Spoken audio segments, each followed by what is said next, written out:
اوپر انشاءاللہ میں آگے مزید جمعوں میں وضاحت کروں گا۔ زکوٰۃ کے مسائل کے حوالے سے میں نے گزشتہ جمعۃ المبارک کو زکوٰۃ کے مسئلے بیان کیے، کیونکہ ہمارا یہ جو پروگرام ہے یہ سوشل میڈیا پہ جاتا ہے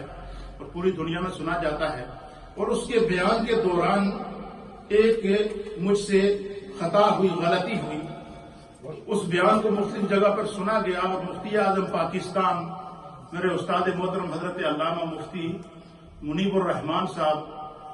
دامت برکاتہم العالیہ، اللہ تعالیٰ ان کو درازی عمر عطا فرمائے، انہوں نے کراچی سے مجھے فون کیا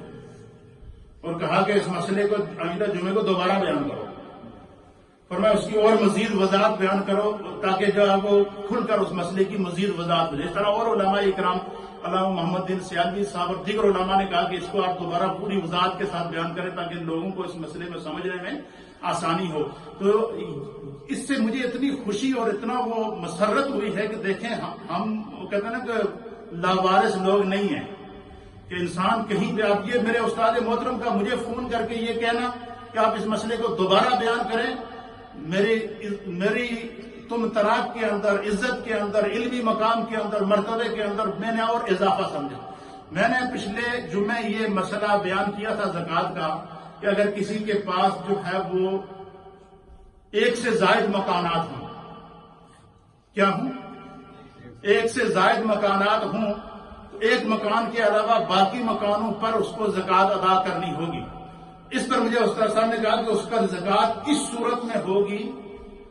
کہ اگر وہ بقیہ مکانوں کا کاروبار کرتا ہے، مثلا ایک بندہ ہے مکانات کا کاروبار کرتا ہے، اس نے ایک اپارٹمنٹ بنایا ہے بیچنے کے لیے، یہ اپارٹمنٹ ہے، اس کو میں بیچتا ہوں،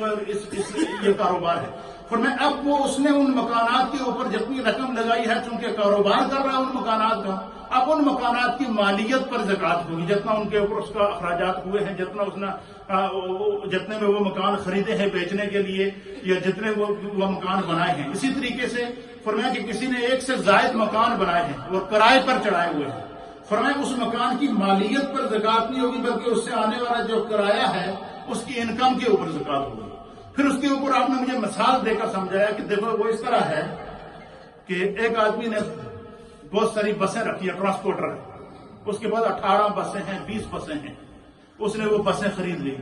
اور بسیں خریدنے کے بعد اس نے ان کو لگا دیا کاروبار کے اوپر، ٹرانسپورٹر کے اوپر۔ اب فرمایا کہ جتنے کی اس نے بسیں خریدی ہیں ان بسوں کی مالیت پر زکوٰۃ نہیں ہوگی، ان سے آنے والی آمدنی پر زکوٰۃ ہوگی۔ ہاں اگر وہی بسیں اس نے شو روم میں رکھی ہیں بیچنے کے لیے، کاروبار کے لیے بسیں وہ شو روم کے اندر رکھ دی ہیں، بیچنے کے لیے رکھ دی ہیں، اب ان کی مالیت پر زکوٰۃ ہوگی۔ تو فرمایا کہ جو سورس آف انکم ہے اس کے اوپر زکوٰۃ نہیں ہوگی، جو انکم ہے اس کے اوپر زکوٰۃ ہوگی۔ پھر اسی طریقے سے 7.5 تولے سونا اور 52.5 تولے جو چاندی کا نصاب ہے،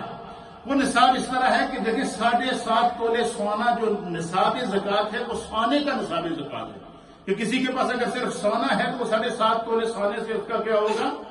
نصاب زکوٰۃ شروع ہوگا۔ اگر کسی کے پاس کچھ سونا ہے، کچھ چاندی ہے، کچھ مال تجارت ہے، کچھ کیش ہے، کچھ انکم ہے، تو پھر اس میں سے جو کل مالیت ہوگی اس کی جو زکوٰۃ کا نصاب ہوگا، وہ جو زکوٰۃ کی جو منیمم جو نصاب ہے 52.5 تولے چاندی، وہاں سے اس کے نصاب زکوٰۃ شروع ہوگا۔ تو یہ ساری چیزیں سمجھنی ہیں، یہ بڑے باریک مسائل ہیں، اس میں سے ہر ایک کو سمجھنا ضروری ہے کہ اگر کسی کے پاس مال ہے، مثلا کیش ہے کچھ پڑا ہوا، کچھ اس کے پاس جو ہے وہ ذریعہ آمدن کرائے، مکان کے کرائے آ رہے ہیں، پھر اسی طریقے سے کوئی کاروبار تجارت کر رہا ہے، تو پھر اسی طریقے سے جو ہے وہ مال تجارت موجود ہے، اس طریقے سے مختلف ذرائع سے اس کے پاس رقم موجود ہے۔ کسی ایک مد کے اندر کچھ سونا ہے، کچھ یا سونا نہیں ہے لیکن اتنی مالیت ہے کہ جو نصاب کو پہنچ رہی ہے، تو فرمایا کہ یہ سارا اس کی جو جتنا بھی مال ہوگا اس کا حساب کرنے کے بعد جب وہ سال پر زکوٰۃ، اس میں سے جو اس کے اخراجات اس نے کیے ہیں وہ منہا ہو جائیں گے، وہ نکل جائیں گے۔ اس کے بعد جتنا مال بچے گا اس کا کل تخمینہ لگا کر وہ 52.5 تولے چاندی کی مقدار میں جب نصاب ہے وہاں سے اس حساب سے اپنی زکوٰۃ نکالنا شروع، وہ سارے کو جمع کر کے اس میں سے 2.5% زکوٰۃ نکالے گا۔ تو یہ وہ دو مسائل تھے جس میں سے جو ہے وہ جس کو سمجھنا ضروری ہے۔ تو میں نے اس کی وضاحت اس لیے کی کہ میں نے اس میں یہ بیان کر دیا تھا پچھلے جمعے کہ کسی کے پاس اگر 1 سے زائد مکانات ہوں تو وہ ان مکانات کی مالیت پر زکوٰۃ دے گا، لیکن اس پر مجھے استاد صاحب نے کہا کہ آپ اس کی یہ وضاحت فرمائیں کہ جس کی جو ہے وہ اگر کسی نے مکان بیچنے کے لیے بنائے ہیں، کاروبار مکانوں کا کیا ہے، تو پھر تو اس کی مالیت پر زکوٰۃ ہوگی، لیکن اگر کسی نے ویسے مکانات لے کر کرائے پہ رکھے ہوئے ہیں تو ان سے آنے والی جو آمدنی ہے اس کے اوپر زکوٰۃ ہوگی، اس کی مالیت پر زکوٰۃ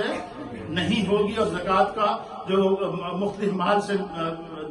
جمع کرنے کے بعد جو ہے وہ 52 تولے چاندی کی جو مقدار ہے وہاں سے اس کے نصاب زکوٰۃ اس حساب سے اپنی زکوٰۃ ادا کرے گا، اور 100 میں سے 2.5% زکوٰۃ ادا کی جائے گی۔ اللہ تعالی ہمیں ان مسائل کو سمجھنے کی توفیق عطا فرمائے، اور ان تمام علماء اکرام کا بھی میں تہ دل سے مشکور و ممنون ہوں کہ جنہوں نے اس طرف توجہ دلوائی ہے۔ اللہ ہمیں جزائے خیر عطا فرمائے۔ سنت عمل۔